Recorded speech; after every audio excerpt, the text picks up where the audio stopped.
అరే శైవులు వైష్ణవులు కొట్టుకోలేదా? లేదు. ఎక్కడన్నా ఉంటే ఆధారాలు చూపెట్టండి అమ్మా. నేను తర్వాత పంపిస్తాను నాకు మీకు. చెప్పండి. నేను పంపిస్తాను. ఎందుకంటే చెప్పు, ఏదో ఏదో ఒక్కటి చెప్పు.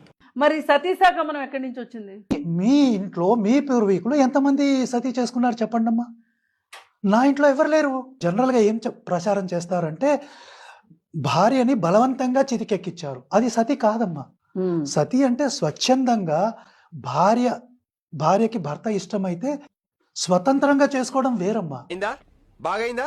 ప్రతిదానికి ఓవర్ ఎక్స్ప్రెషన్. జనగాం అనే ప్రదేశంలో జైనుల్ని ఓచకోత కోసారు, రక్తపు టేర్లు పారినయి అనేది నేను చరిత్రలో చదువుకున్నాను. అది బహుశా కమ్యూనిస్టులు రాసి ఉంటారేమో. దెబ్బ మీద దెబ్బ, దున్న మీద పుండుని కాకి పొడుస్తున్నట్టు పొడుస్తున్నారా?